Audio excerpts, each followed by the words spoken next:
ఉన్నప్పుడు దేవా నేను మేము మేలు చూడగలము, నేను మేము ఆశీర్వాదం చూడగలము తండ్రి. దేవా మేము ఎలాగలా మేలు చూడాలో దేవా తండ్రి, మేము ఎలాగలాంటి ఆత్మను మేము పొందాలో మాకు నేర్పించుము, బలపరచుము. నన్ను నమ్మకస్తుడిగా చేయండి ప్రభా, నన్ను యథార్థవంతుడిగా చేయండి ప్రభా.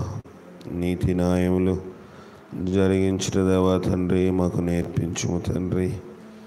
దేవా మేము దేవా మా బిడ్డలను మేమును మా కుటుంబాలు ఎలా ఉండాలో మాకు నేర్పించండి దేవా. ఎంతో దేవా తండ్రి దురాత్మ శక్తులు, దయపు శక్తులు, మంత్రశక్తులు, విగ్రహ శక్తులు, మరణదూతలు, బలహీనపరచు ఆత్మలు నా మీద మా మీద ఏలుబడి చేస్తూ ఉన్నాయి. దీని అంతటికీ కారణము మేము ప్రార్థనలో ఎంతో వెనక్కి దిగజారిపోతూ ఉన్నాము తండ్రి. ప్రార్థనాత్మ మాతో ఉంచి బలపరచుము. ప్రార్థనలో దిగజారిపోకుండా సహాయం దయచేయండి. బలపరచుము, నీ ఆత్మ చేత మమ్మల్ని దర్శించమని క్రీస్తు వేడుకొనుచున్నాం పరమ తండ్రి, ఆమేన్.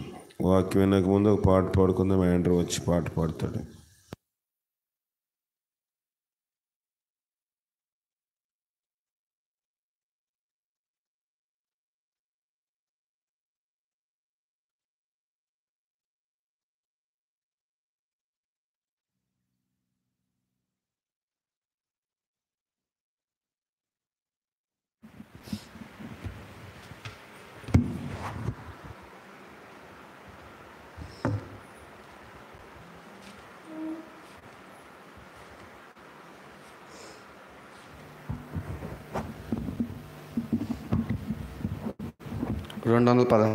పాట.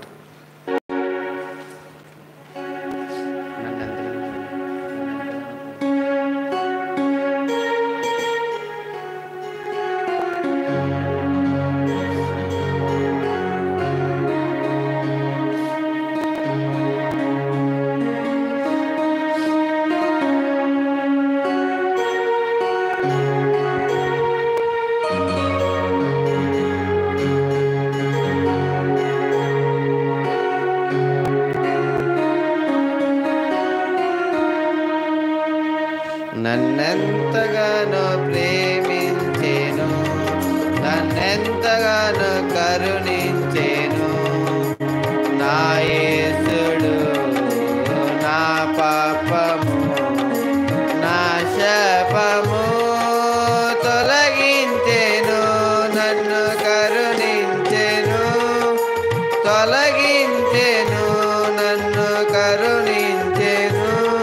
నన్నెంతగానో ప్రేమించెను, నన్నెంతగానో కరుణించెను.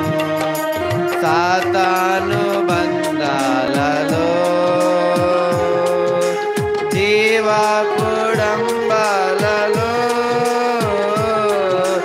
సాతాను బంధాలలో జీవపుడంబాలలో పడనీయక, దరి చెరనీయక, పడనీయక, దరి చెరనీయక, తన కృపలో నిరతము నన్ను నిల్పెను, తన కృపలో నిరతము నన్ను నిల్పెను. నన్నెంతగానో ప్రేమించెను, నన్నెంతగానో కరుణించెను. సత్యంబు జీవంబును ఈ బ్రతుకు సాఫల్యము, సత్యంబు జీవంబును ఈ బ్రతుకు సాఫల్యము. నేర్పించెను నాకు చూపించెను, నేర్పించెను నాకు చూపించెను. వర్ణించగలేను ఆ ప్రభువును, వర్ణించగలేను ఆ ప్రభువును. నన్నెంతగానో ప్రేమించెను, నన్నెంతగానో కరుణించెను. కల్వారి గిరిపైనను ఆశ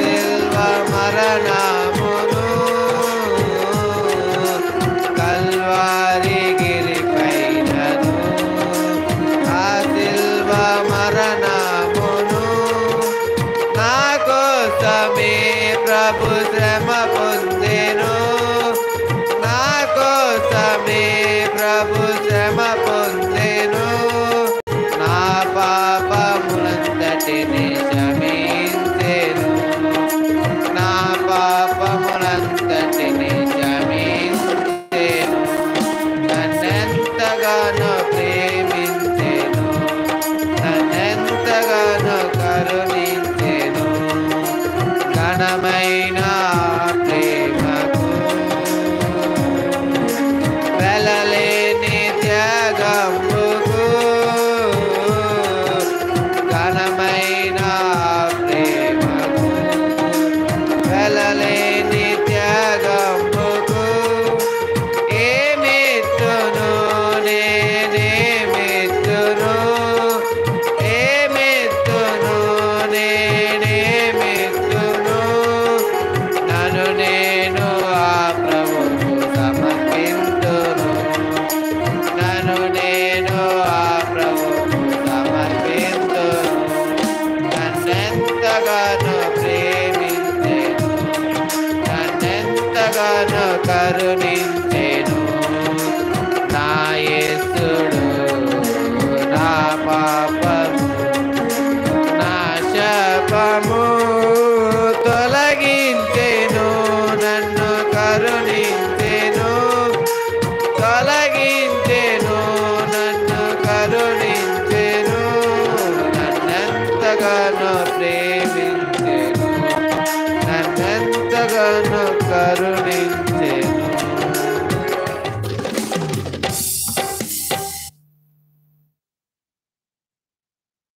ప్రభువైన యేసుక్రీస్తు నామమున మీ అందరికీ వందనాలు. వాక్యం లైవ్లో వింటున్న మా చిరపన సంఘస్థులకి, ఆయా ప్రాంతాల్లో గృహాల్లో ఉండి వాక్యం వింటున్న కూడా ప్రత్యేకమైన వందనములు తెలియజేస్తూ ఉన్నాను. దేవుని వాక్యం చూసుకుందాం.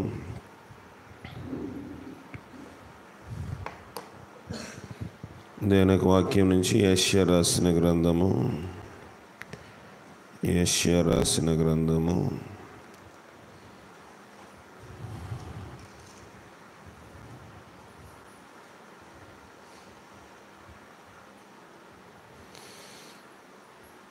1వ అధ్యాయము, యెషయా రాసిన గ్రంథము 1వ అధ్యాయము 2వ వచనము. యెహోవా మాట్లాడుచున్నాడు, దేవుడు మాట్లాడుచున్నాడు, ఆకాశమా ఆలకించుము, ఆకాశము ఆలకించు, భూమి చెవియొగ్గుము, భూమి చెవియొగ్గు. నేను పిల్లలను పెంచి నేను పిల్లలను పెంచి గొప్పవానిగా చేసి తిని, గొప్పవానిగా చేసి తిని, వారు నా మీద తిరుగుబడి ఉన్నారు, వారు నా మీద తిరుగుబడి ఉన్నారు. ఎద్దు తన కామందును ఎరుగును, గాడిద సొంతవాని దొడ్డి తెలుసుకొనెను. ఇశ్రాయేలీయులకు తెలివి లేదు, నా జనులు యోచింపరు. పాపిష్టి జనమా, యెహోవా మాట్లాడుతున్నాడు. యెహోవా అంటే దేవుడు, యేసుప్రభు అంటే దేవుని కుమారుడు. త్రిత్వమైన దేవుని గురించి మనం ఆరాధన చేస్తూ ఉన్నాము. మనం ఎక్కువగా వాడే పదమే ప్రభు. అంటే మీ దేవుడు ఎవరంటే యేసుప్రభు అని చెప్తాం. సాధారణంగా యెహోవా అంటే లోకములో చాలామందికి తెలియదు. క్రైస్తవులు ఎవరిని ఆరాధిస్తారంటే యేసు ప్రభుని ఆరాధిస్తారని చెప్తారు. కనుక తండ్రి అయ్యున్న దేవుడు, కుమారుడై ఉన్న దేవుడు, పరిశుద్ధాత్ముడై ఉన్న దేవుడై ఉన్నాడు. కనుక త్రిత్వంలో ఏకత్వమై ఉన్న దేవుడు మన దేవుడు. అయితే దేవుడు మాట్లాడుతూ ఆయన ఎవరితో మాట్లాడుతున్నాడంటే ఆకాశము, భూమి. ఆకాశము ఆలకించుము, భూమి చెవియొగ్గుము. ఆకాశం ఏం చేయాలంట? ఆలకించాలి.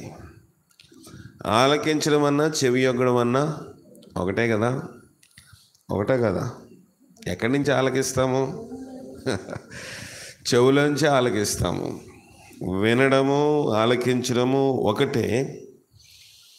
అంటే కొన్నిసార్లు దాంట్లో కొంత వ్యత్యాసం నేను చెప్తాను మీకు. ఆలకించడంలోని చెవియొగ్గడంలో. ఆలకించడం అంటే ఆలకించేటప్పుడు మనిషి నిదానం చూస్తాం ఖచ్చితంగా. చెవియొగ్గడం అంటే మనం పని చేసుకుంటూ ఒక చెవి పడేస్తాం. దాన్ని చెవియొగ్గడం అంటారు. ఆకాశములోని భూమికి దేవుడు ఎందుకు తేడా చేశాడంటే, భూమి బలత్కారముతో నిండిపోయింది. భూమికి అనేక రకమైన పనులు దేవుడు అప్పగించాడు. భూమి తిరుగుతుంది, మనకు తెలీదు. తిరిగితే నేను ఓగాలి కదా అని మీరు అనుకోవచ్చు కదా. భూమి తనలో తాను తిరుగుతుందంట. 24 గంటలు తిరిగితే భూమి ఒక రోజు అవుతుంది. 24 గంటలో ఏ సెకండ్ అయినా కొంచెం ఆగింది అనుకోండి, భూమి ఎక్కడైనా భూకంపం వస్తుంది. భూకంపం రావడానికి కారణం ఏంటంటే భూమి అక్కడ ఒక సెకండ్ ఆగుతుంది. ఆగినప్పుడు భూమి ఏమవుతుంది? కంపిస్తుంది. భూకంపాలు ఎందుకు వస్తాయంటే దానివల్ల వస్తాయి. భూమిని దేవుడు బ్యాలెన్స్ చేశాడు. ఒక చక్రం తిరగాలంటే చక్రం అంతా ఒకలాగా ఉండాలి. చక్రంలోనే ఏదో ఒక ప్రక్కన బరువు పెడితే చక్రం తొణికిచ్చిలాడుతుంది, లేకపోతే అక్కడికి వచ్చి ఆగిపోతుంది. మనం ఒక టైర్ చూస్తే టైర్ అంతా గాలింది, ఒక దగ్గర ఉబ్బింది అనుకోండి, అక్కడికి వచ్చేటప్పటికి మనం ఊపుడు వస్తుందా రాదా? ఊగుతుంది. అక్కడ టైర్ నేలను మోపగానే ఊగుతుంది. టైర్ ఉబ్బితే ఊపుతుంది. బండిని, కారు కానీ ఏదైనా ఊపుతుంది. ఆ రీతిగానే దేవుడు దీన్ని బ్యాలెన్స్ చేసి భూమిలో ఎక్కడ ఏది ఉండాలో అక్కడ పెట్టాడు. ఇప్పుడు దినాల్లో భూకంపాలు రావడానికి కారణం ఏంటంటే కొండలు, పర్వతములు అన్నీ తొలగించి దేవుని సృష్టిని కొంత గలిబిలి చేసి మనుషులు తనకు నచ్చినట్లుగా భూమిని మలుచుకుంటూ ఉన్నాడు. కనుక దానివల్ల భూకంపాలు వస్తున్నాయని శాస్త్రవేత్తలు స్పష్టంగా వాళ్ళ నివేదికలో చెప్తా ఉన్నారు. అయితే భూమికి పనుంది కనుక, ఆకాశంలో పని లేదంటే ఆకాశము నక్షత్రాలు అట్ల పనులు చేసుకుంటాయి. సూర్యుడు పని చేసుకుంటుంది. చంద్రుడు పని చేస్తాడు. కానీ భూమికి పనుంది కనుక పని చేస్తూ వినమని చెప్తున్నాడు. ఎవరికి? భూమికి. ఆకాశము ఆలకించుము, భూమి చెవియొగ్గు. అంటే ప్రభా నేను ఆలకించాలంటే నేను ఆగిపోతానంటది. ఏంటి? భూమి ఆగితే ఏమవుతుంది? భూకంపం వస్తుంది. భూకంపం వస్తే మనుషులు ఏమైపోతారు? చనిపోతారు. భూకంపం వస్తే ఎక్కువ భూమి కంపించింది అనుకోండి, భవనాలు కూలిపోతాయి, భూమి నెర విడుస్తుంది, నెరలోనికి అందరూ వెళ్ళిపోతారు, చనిపోతారు. కనుక దేవుడు ఆకాశముతో అంటున్నాడు, ఆలకించు అంటున్నాడు. భూమితో అంటున్నాడు, నీ పని చేస్తూ కూడా వినొచ్చు. మనం ఏదో రాస్తున్నట్లుంటాము, ఏదో బియ్యం ఏరుతున్నట్లుంటారు. ఆడవాళ్ళు అయితే బట్టలు దూకుతున్నట్లున్నారు. పక్క వాళ్ళు ఏదైనా గొడవ ఆడుకుంటే జాగ్రత్తగా అంతా వస్తుంది రాదా? చెవులకు బాగా వస్తుంది. కనుక దాన్ని చెవియొగ్గడం అంటే, కనుక దేవుడు ఇక్కడ ఇద్దరితో మాట్లాడుతూ ఇద్దరికి ఒకే రకమైన వార్త చెప్తున్నాడు. ఆకాశానికి అదే మాట చెప్తున్నాడు, భూమికి అదే మాట చెప్తూ ఏమంటున్నాడంటే, నేను పిల్లలను పెంచి గొప్పవానిగా చేస్తున్నాను.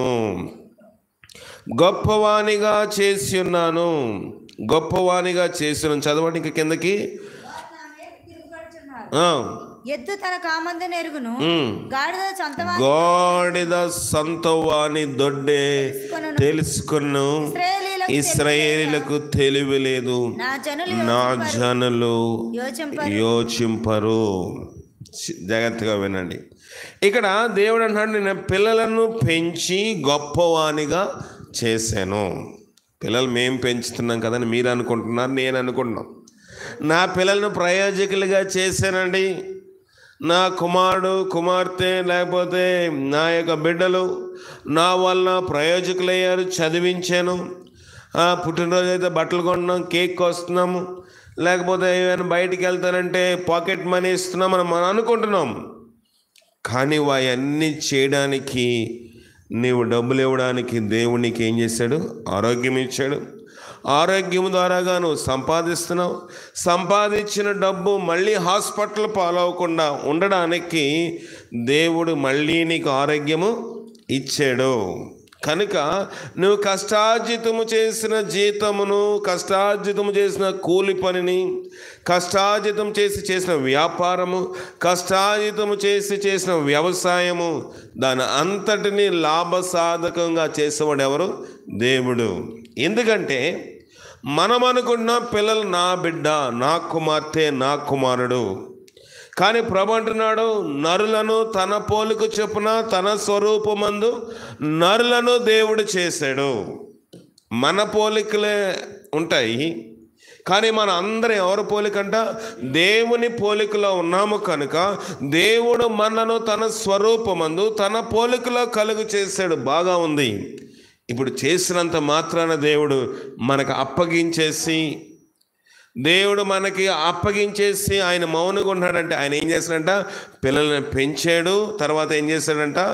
గొప్పవానిగా చేశాడు. ఎందుకు చేశాడంట దేవుడు? ఎందుకు చేశాడు గొప్పవానిగా? ప్రయోజకులు అవ్వాలని, ఆలోచన చేయాలని. కానీ వాళ్ళు ఏం చేస్తున్నారంట? వారు నా మీద తిరుగుబాటు చేస్తున్నారు. గొప్పవానిగా ప్రయోజకులుగా చేస్తే ఇశ్రాయేలీలు అనగా ఏంటి అర్థము? ఇశ్రాయేలు చూడండి, ఆది కాండంలో ఉంటుంది. ఇశ్రాయేలు అంటే అర్థం ఏంటో ఆది కాండంలో మనం పరిశీలించినట్లయితే 32వ అధ్యాయము ట్రిబుల్ ఎక్కువైంది. 32వ అధ్యాయం మనం చూద్దాం.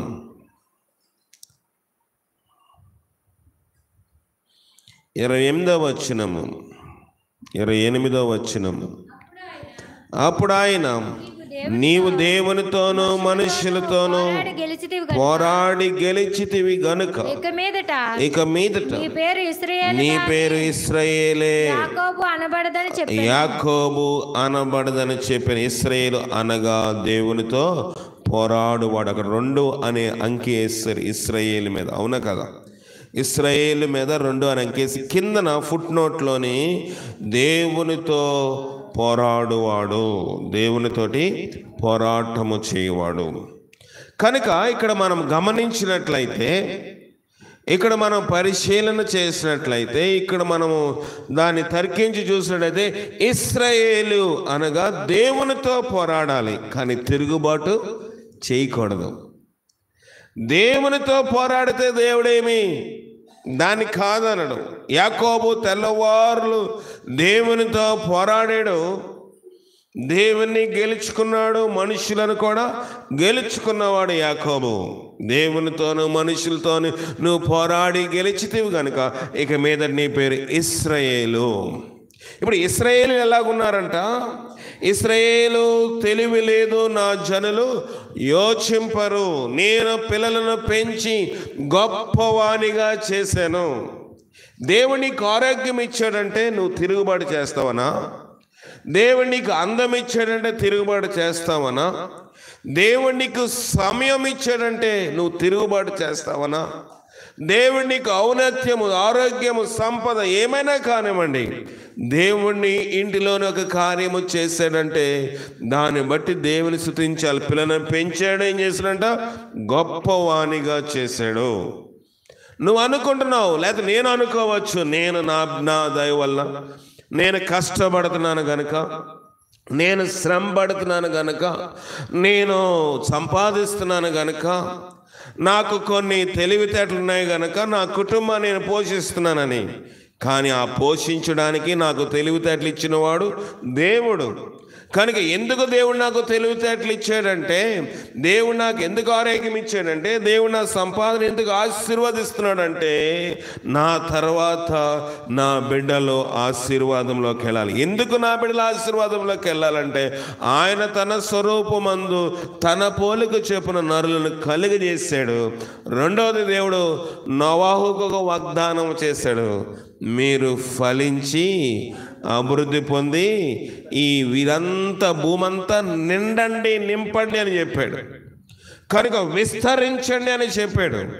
ఎందుకంటే వాళ్ళందరూ నా బిడ్డలు, మీ బిడ్డలు అనుకుంటున్నారు. మనందరము దేవుని బిడ్డలు, దేవుని యొక్క స్వరూపము. ఏ మతమైనా, ఏ కులమైనా, ఏ దేశమైనా, ఏ జాతి అయినప్పటికీ మనందరం ఒకే దేవుని పోలికలో పుట్టిన వాళ్ళము గనుక, దేవుని బిడ్డలము గనుక, మనం మాట విన్నా వినకపోయినా మనందరము దేవుని బిడ్డలము కనుక మనం విస్తరించడానికి దేవుడు కుటుంబ వ్యవస్థని ఏర్పాటు చేశాడు. కుటుంబం ఉందంటే నా కుటుంబం, నా బిడ్డ నువ్వు అనుకుంటున్నావు. చనిపోయిన తర్వాత నీ బిడ్డ ఎవరిని చూస్తున్నా, ఎవరైనా చూసామా? చూడం కదా. చనిపోయిన తర్వాత నీ భార్య ఏమవుతుందో నీకేమో తెలుసా? చనిపోయిన తర్వాత నీ భర్త ఏమవుతుందో నీకేమని తెలుసా? మనం చనిపోయిన తర్వాత మళ్ళీ ఎవరు ఈ భూలోకంలోకి వచ్చి నా బిడ్డలు బాగున్నారా లేదా అని పరామర్శించి వెళ్తారా? ఎవరు లోకంలోనికి రారు. కనుక మనం ఒక వ్యవస్థలో ఉన్నామో, మనము డ్యూటీ అయిపోయిందంటే, డ్యూటీ అయిపోయిన తర్వాత సాయంకాలం 5 అయిందా 4 అయిందా డ్యూటీ టైం అయిపోతే ఇంటికి ఎలాగ వెళ్ళిపోతామో, భూలోకములో దేవుడు మనకిచ్చిన పని మనము పూర్తి చేయవలసి వచ్చినప్పుడు చేసిన తర్వాత దేవుడు తన ఇంటికి పిలుస్తాడు, మనము వెళ్ళిపోవాలి. కొన్నిసార్లు మన పని అవ్వకుండానే వెళ్ళిపోతాం.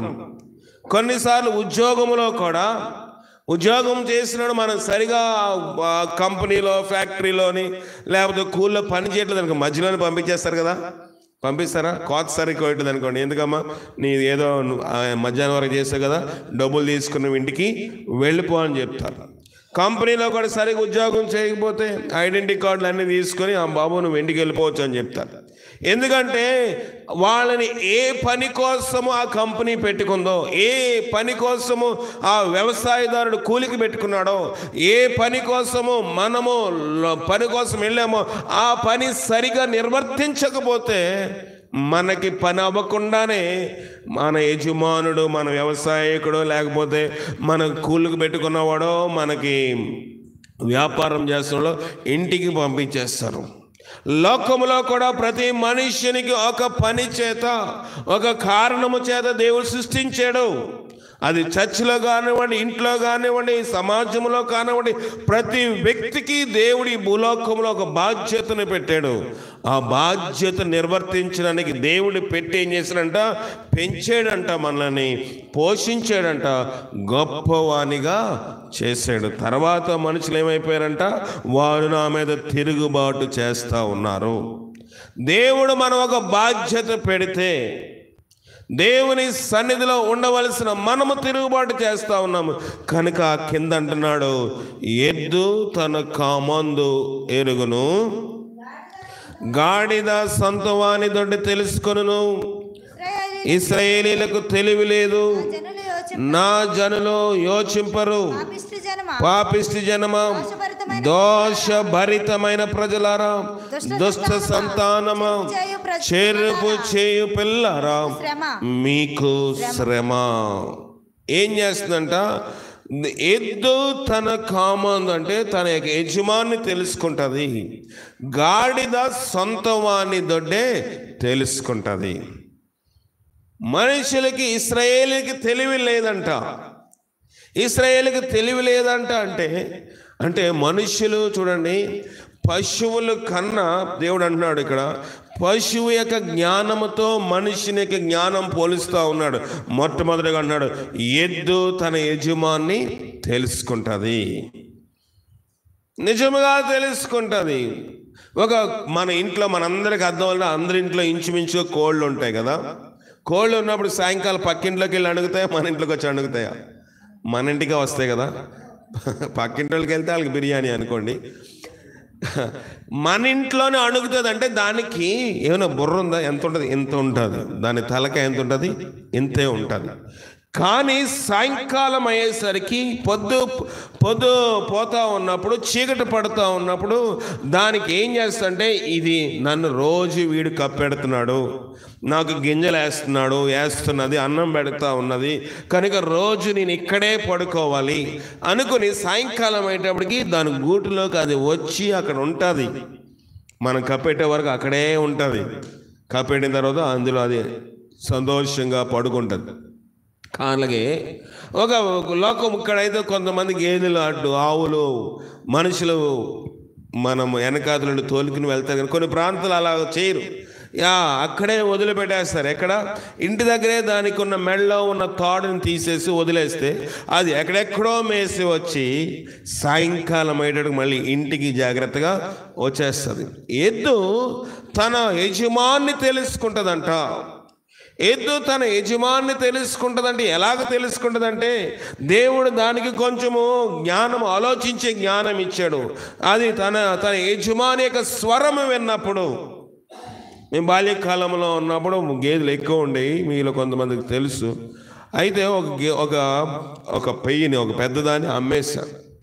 అమ్మేసిన తర్వాత వారం రోజుల తర్వాత అమ్మేసిన గేది మా ఇంటికి వచ్చేసింది. వారం పైన అయిపోయింది. ఎలాగొచ్చిందని పాపం వాళ్ళు ఏమనుకుంటారు, ఎక్కడికి వెళ్ళి ఉంటుంది, పక్క వాళ్ళు చేయిలో పడిపోయిందేమో, బంధువుల దొడ్లో ఉందేమో, అక్కడ అన్నీ వెతుకుతూ ఉన్నారు. వాళ్ళు వెతుకుతూ వచ్చిన తర్వాత ఇంటికి వస్తే అది ఎక్కడుంది?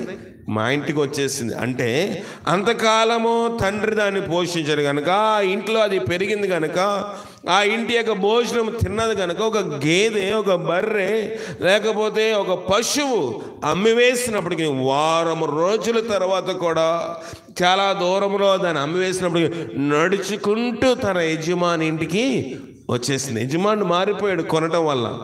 కానీ తన మనసులో ఎవరు ఉండిపోయారు?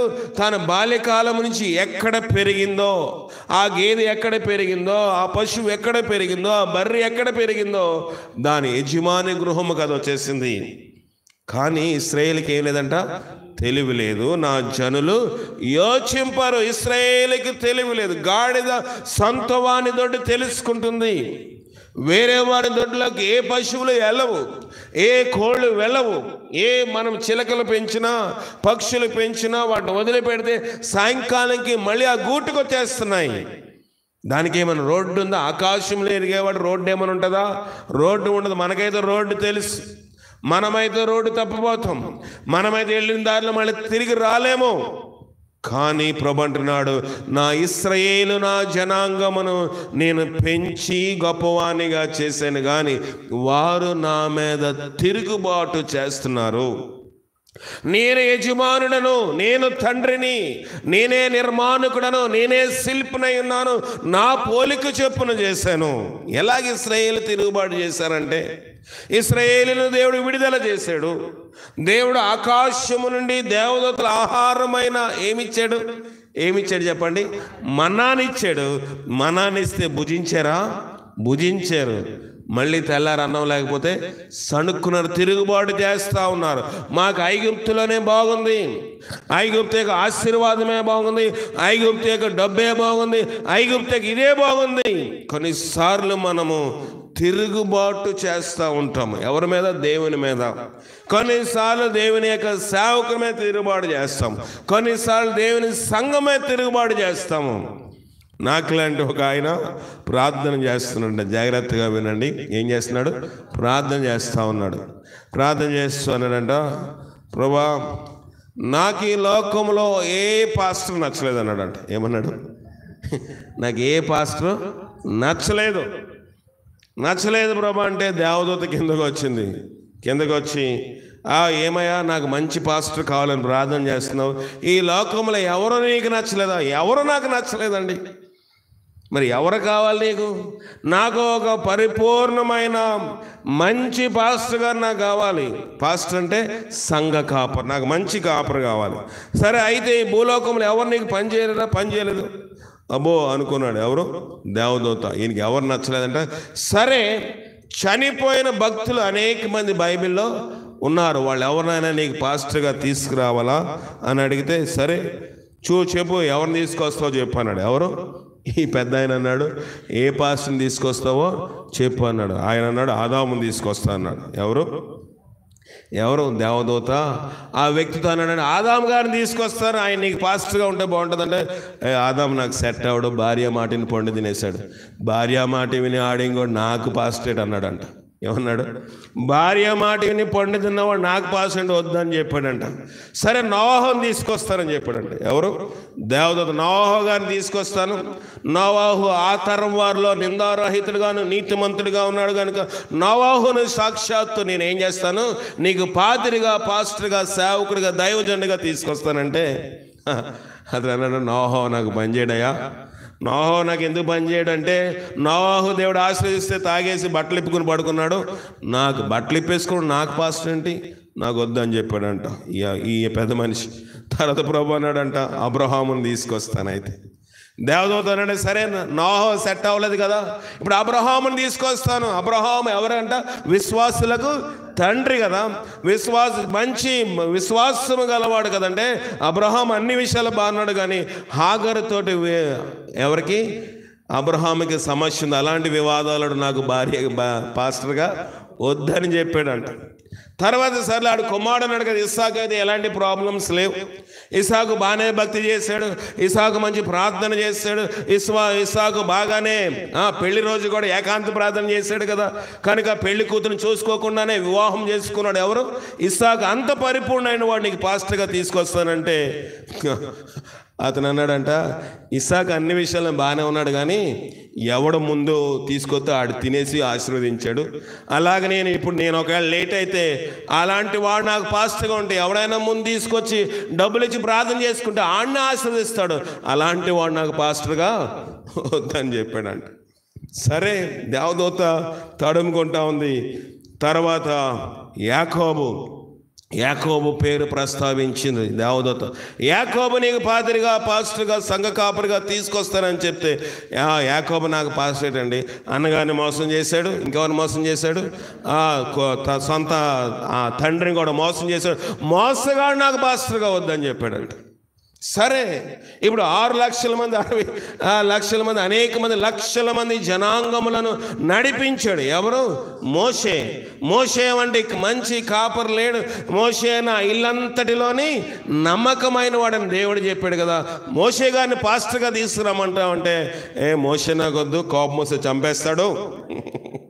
కోపం వస్తే ఏం చేస్తాడు? మోషే చంపేస్తాడు. అది కాకుండా ఎవరో కూషు దేశపు స్త్రీని కూడా వివాహము చేసుకున్నాడు, అలాంటి వాడు నాకు పాస్టర్ వద్దు, నాకు కోపం వస్తే నన్ను కూడా చంపేస్తాడు.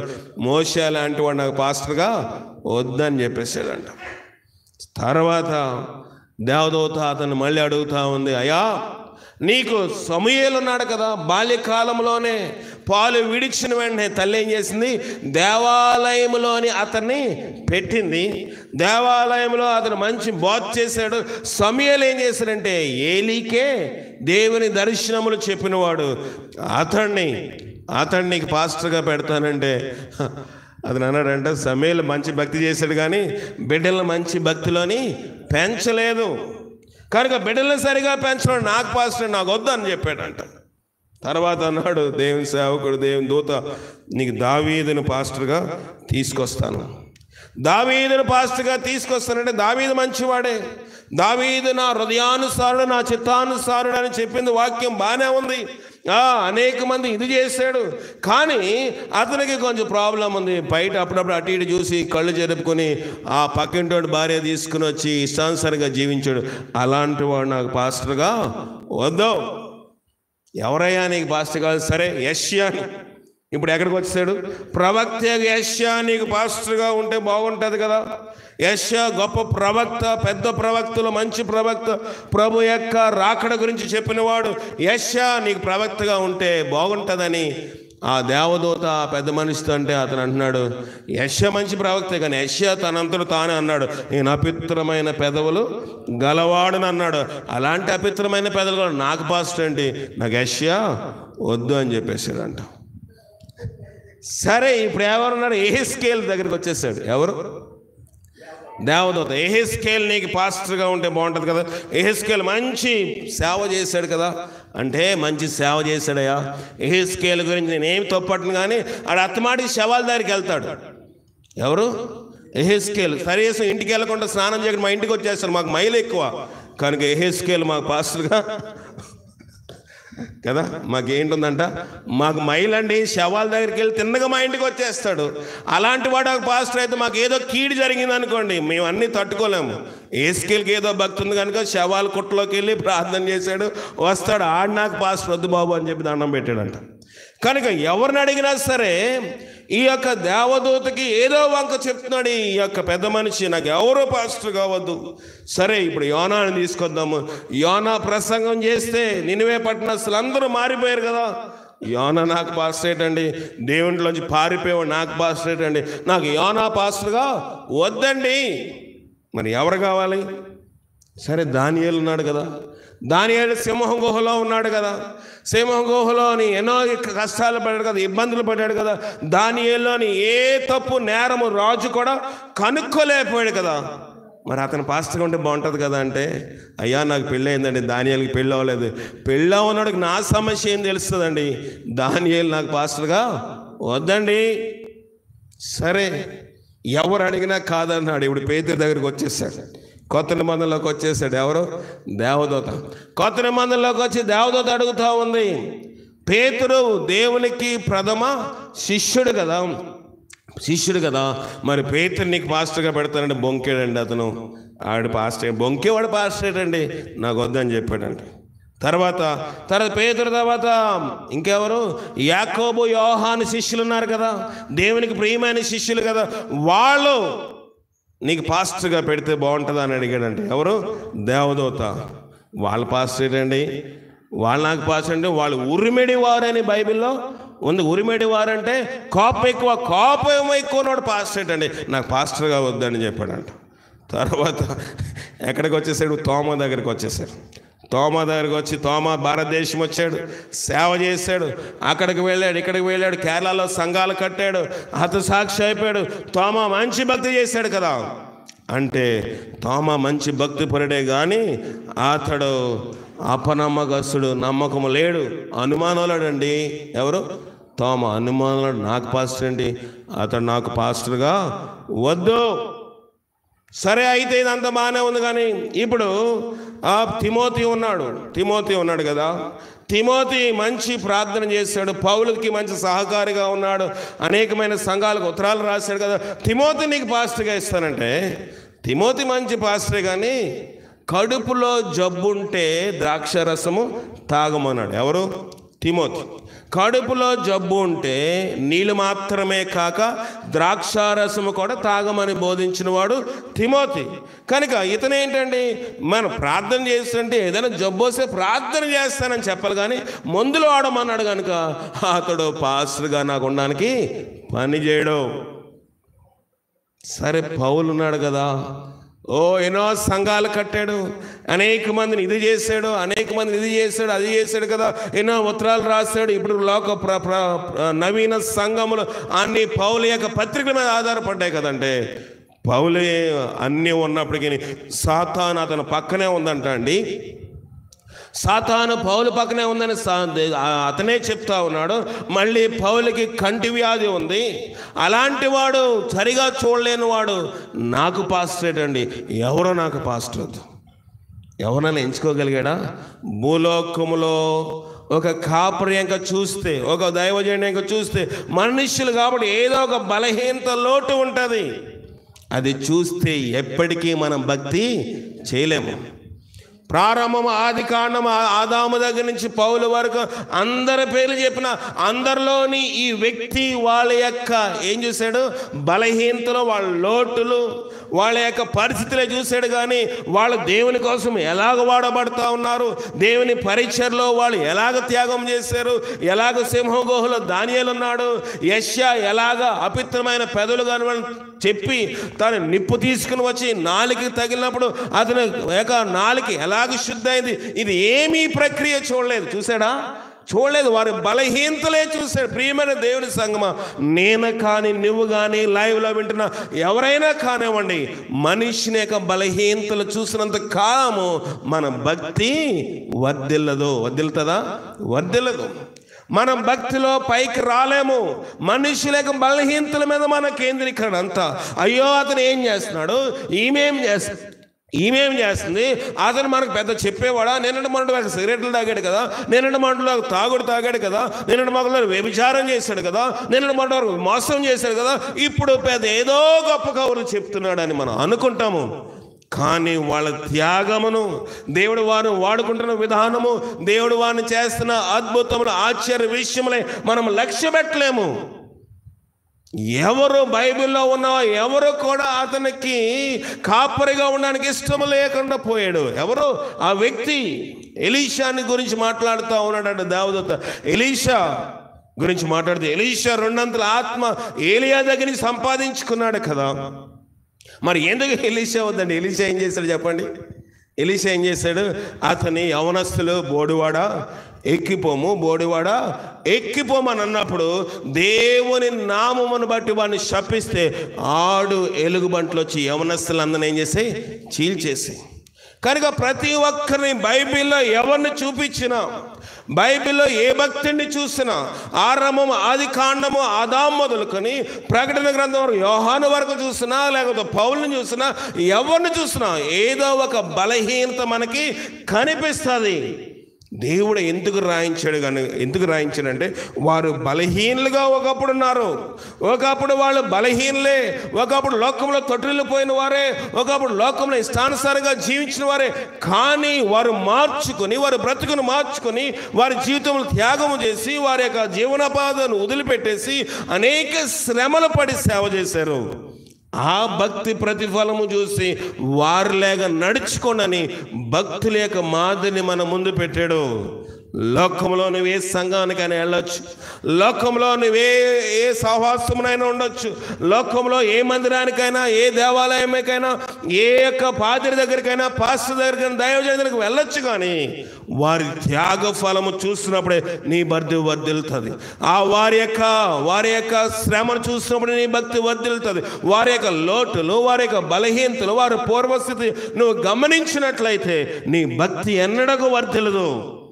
దానివల్ల ప్రభావం ఎవరికంటే మనకే. భక్తిహీనత వాళ్ళని చూసిన బలహీనతలు మనం చూస్తే, వారిలో ఉన్న లోటులు మనం చూస్తే, వాళ్ళలో ఉన్న అవధేతలు మనం చూస్తే మనము బలహీనలు అయిపోతాం. అందుకే ప్రభు అంటున్నాడు, నేను పరిపూర్ణుడు కనుక మీరును పరిపూర్ణులైన. మనుషులేమో చూడమని చెప్పలేదు దేవుడు. నీవు మనుషులేమో చూడవద్దు. మనుషులు ఈ దినమందు బలవంతులుగా ఉండవచ్చు, రేపు బలహీనలు అయిపోవచ్చు, రేపు బలహీనలు అవ్వచ్చు, ఎల్లుండు బలవంతులు కావచ్చు. మనుషులేమో చూస్తే నీ భక్తి పైకి కిందకి వెళ్తుంది. లోకంలో నీ పాస్టర్ని చూస్తే, నీ దైవజనుని చూస్తే, నీ పక్కన విశ్వాసం చూస్తే, నీ పక్కన సహోదరుని చూస్తే వాళ్ళు బలహీనలుగా కనబడతారు. వారి కోసం మనం భక్తి చేస్తున్నామా? చేయటం. పాస్టర్ కోసం భక్తి చేస్తున్నామా? దైవజనుడి కోసం భక్తి చేస్తున్నామా? సంఘ కాపరి కోసం భక్తి చేస్తున్నామా? నీ తోటి విశ్వాసి కోసం భక్తి చేస్తున్నామా? ఎవరి కోసం ఎవరు భక్తి చేయట్లేదు. ఎవరి వ్యక్తిగత జీవితం కోసం వాళ్ళు భక్తి చేయడానికి దేవుడు ఏర్పాటు చేసుకున్నాడు. దేవుడు వారిని ఏర్పాటు చేసుకున్నాడు. వారి త్యాగము చూడాలి, వారి యొక్క విధేయత చూడాలి, వారు దేవుని వాక్యం అందించడానికి ఎలాగో ప్రయాసపడుతున్నారో చూస్తే మనము వారితో పాటుగా ముందుకు వెళ్ళగలం. కానీ అయ్యో వాళ్ళ భక్తి లేదు, నాకే భక్తి, 2 రిఫరెన్సులు తెలిస్తే, కొంచెం వాక్యం తెలిస్తే, వాక్యంలో కొంచెం జ్ఞానం వస్తే నేనే భక్తి అని అనుకునే గర్వముతోటి ఈ పెద్ద మనిషి ప్రార్థన చేశాడు. బైబిల్లో ఎవరు కూడా అతని పాస్టర్గా ఉండడానికి వీల్లేదు. దేవుని దేవదూత అతను గద్దించి అతనికి బుద్ధి చెప్పి, ఇదిగో నువ్వు మనుషుల యొక్క బలహీనతలు మాత్రమే చూస్తున్నావు కనుక భూలోకంలో బ్రతుకునే ఎవరో నీకు పాస్టర్గా ఉండడానికి వీలు లేకుండా పోయింది. ఈ రకంగానే మాట్లాడాడు. ఎవరు? ధనవంతుడు కూడా అలాగే మాట్లాడాడు. ప్రభా ఈ యొక్క లాజర్ని ఎక్కడ పంపించు? నా అన్నదమ్ములు ఉన్నారు, నాకు 5 ఉన్నారు, వాళ్ళు కూడా ఇలాంటి వాళ్ళే, ఇలాంటి దుస్థితిలో ఉన్నవాళ్ళే, వాళ్ళు ఈ వేదనకరమైన స్థలముకు రాకుండా ఉండాలి అంటే ఈ యొక్క లాజర్ని ఆ ధనవంతుని దగ్గరికి పంపించంటే ప్రభు అన్నాడు, అక్కడ మోషేయు ధర్మశాస్త్రం ఉంది, అక్కడ ప్రవక్తలు ఉన్నారయ్యా, అక్కడ మోషే ఉన్నాడు, అక్కడ పాస్టర్లు ఉన్నారు, అక్కడ దైవజనులు ఉన్నారు, అక్కడ సువార్తికులు ఉన్నారు, ప్రవక్తలు ఉన్నారు, దేవుని యొక్క వాక్యం ఉంది, ఆజ్ఞలు ఉన్నాయి, వాటి ప్రకారం జీవించాలి. లేదు ప్రభువా, అక్కడ మృతుల్లో నుండి లేచి వెళితే వాళ్ళు ఏం చేస్తారు? విశ్వసిస్తారు, నమ్ముతారంటే ప్రభు అన్నాడు, బ్రతికిన వారు చెప్పిన మాట వారు వినకపోతే చచ్చినవాడు బ్రతికి వెళ్తే వారు నమ్మరు. నమ్మేవాడు ఎవరినైనా నమ్ముతాడు. నమ్ముటి నీ వల్లైతే నమ్మువానికి సమస్తమును సాధ్యమే. మన జీవితంలో అనేక విషయములు ఇంకా సాధ్యపడటం లేదంటే, మన జీవితంలో మన బ్రతుకులో ఇంకా దేవుని యొక్క ఆత్మీయ ఫలం మనకు దొరకట్లేదంటే వాడు మారతాడేంటి? నా భక్తికి నేను ప్రార్థన, దేవుడు నమ్ముకున్నాను కనుక ప్రార్థన చేస్తాను. ఆమె మారుతుందేంటి? ఆమె చచ్చినా మారదు. మనమే డిసైడ్ చేస్తాం. వాడు నా కొడుకు చచ్చినా మారడు, నా కూతురు మారదు, నా బిడ్డలు మారరు, నా భర్త మారడు, నా భార్య మారదని మనమే డిసైడ్ చేసి ఏదో ప్రార్థన చెయ్యాలి కనుక, దేవుని నమ్ముకున్నా కనుక ప్రార్థన చేస్తున్నాం. కానీ ప్రభు అన్నాడు, నమ్ముటి నీ వలన అయితే నమ్మువానికి సమస్తము సాధ్యమని. నమ్మిక ఉందా? పిల్లల్ని పెంచి మనం గొప్పవానిగా చేస్తాము. దేవుని మాటనే మనం తృణీకరిస్తూ ఉన్నాము. దేవుని వాక్యం మనం తిరుగుబాటు చేస్తాం. విన్న వాక్యం విన్న తర్వాత చెప్తారులే, వింటున్నాంలే, వాళ్ళు సరిగా ఉన్నారేంటి, వీళ్ళు సరిగా ఉన్నారేంటి, చెప్పేవాళ్ళు అందరూ అంతేనా, వాళ్ళు చెప్తా ఉంటారు. అవన్నీ చేస్తే మనం కుదురుతుందా మనం అనుకుంటున్నాం. తిరుగుబాటు కదా ఇది. తిరుగుబాటు చేయుట సోదే చెప్పుడని పాపముతోటి సమానము. నువ్వు సోది చెప్పకపోవచ్చు, ఇంటింటికి బుట్టడికి తిరిగి సోది చెప్తావని అమ్మా నువ్వు చెప్పకపోవచ్చు. తిరుగుబాటు చేస్తే ఆ బుట్ట పట్టుకుని వాడితో నీవు నేను సమానులమని దేవుని వాక్యం తేటగా హెచ్చరిస్తుంది. కనుక ఈ రాత్రికాల సమయంలో దేవుడు మనకిచ్చిన హెచ్చరికలు, దేవుడు మనకిచ్చిన మాటను దేవుడు తన యొక్క హృదయ వేదంతో ఆకాశముతో భూమితో మాట్లాడుతూ ఉన్నాడు. నేను పిల్లలు పెంచి గొప్పవానిగా చేశాను.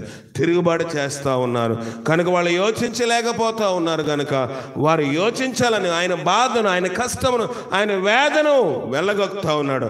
ఆ వెళ్ళగొక్కిన ఆ బాధను ఈ రాత్రికాల సమయంలో ఈ వాక్యం ద్వారా మనతో ఆయన మాట్లాడుతూ ఉన్నాడు. ఇంకా తిరుగుబాటు చేస్తున్నామా? తిరుగుబాటు చేయకుండా ఉండినట్లుగా పరిశుద్ధ ఆత్మశక్తి మనకు సహాయం చేసి కాపాడుగా ప్రార్థన చేసుకుందాం. జీవం గల దేవా, నీ ఘనమైన పాదాలు కొందనాలు. నీ సహాయం మాతో ఉంచండి ప్రభువా. దేవా, ఎద్దు తన కామంది నెరుగును, గాడిద సొంత వాని దొడ్డి తెలుసుకుని, ఇశ్రాయేలీయులకి తెలివి లేదు, నా జనులు యోచింపరని చెప్తాం. దేవా, ఎలాగున్నానో నేను గ్రహించుకునే భాగ్యం నాకు అందరికి మీరు దయచేయండి. దేవా తండ్రి, మమ్మల్ని గొప్పవానిగా చేస్తున్నాం. ఎన్నో ఇబ్బందుల కోసం మొరపెట్టినప్పుడు మాకు జవాబిస్తున్నావు. ఇరుకుల్లో మొరపెట్టినప్పుడు జవాబిస్తున్నావు. సమస్యల కోసం మొరపెట్టినప్పుడు జవాబిస్తున్నావు. గర్భఫలం ఏదంటే గర్భం తెరుస్తున్నావు. దేవ, మగబిడ్డ కావాలని మగబిడ్డని ఇస్తున్నావు. యాక్సిడెంట్లు గురైనప్పుడు స్వస్థిస్తున్నావు. ఆపరేషన్ అయినప్పుడు స్వస్థిస్తున్నావు. అన్నిట్లో మాకు జయమిస్తున్నావు. వివాహముల కోసం ప్రార్థన చేస్తున్నప్పుడు, మా కార్యక్రమాల కోసం ప్రార్థన చేస్తున్నాం. వర్షం కావాలంటే వర్షం ఇస్తున్నావు. వర్షం వద్దంటే వర్షం లేకుండా చేస్తూ ఉన్నావు. కానీ దేవా, మేము ఇతరుల లోట్లు చూసి, ఇతరుల బలహీనతలు చూసి దేవా మేము తప్పిపోతూ ఉన్నాం. ప్రభా, నన్ను మమ్మల్ని క్షమించుము, నన్ను మమ్మల్ని బలపరచుము. ఈ రాత్రి దేవా, ఎత్తబడిన వాక్యం మా జీవితంలో, నా జీవితంలో, అందరి జీవితంలో ఫలించే భాగ్యం మీరు దయచేసి బలపరచు. దేవా, నన్ను జ్ఞాపకం చేసుకోండి ప్రభా. దేవా, ఇశ్రాయేలు గురించి నువ్వు ఆకాశంతో భూమితో మాట్లాడుతూ ఉన్నావు. నాతో ఈ మాటలు ఈ రాత్రికాల సమయంలో మాతో మాట్లాడినావు. విన్న వాక్యం 30 గారు 100 ఫలించే భాగ్యం మాకు దయచేసి బలపరచమని మా ప్రభువును రక్షకుడైన క్రీస్తు అడిగి వేడుకొనుచున్నాం పరమ తండ్రి. ఆమేన్. మన పరమ తండ్రి అయిన దేవుని యొక్క ప్రేమ, కుమారుడైన యేసుక్రీస్తు వారి యొక్క కృప, పరిశుద్ధాత్మిక లేని సహవాసం ఇప్పుడు ఎల్లప్పుడు సదా మనకు తోడై నడిపించి దీవించి దేవుని మాటకు లోబడే భాగ్యం మనకు దయచేసి కాపాడును గాక. ఆమేన్. వందనాలు. దయచేసి వినండి. ఇప్పుడు మనకి కొంత సమయం ప్రార్థనలో ఉందాము.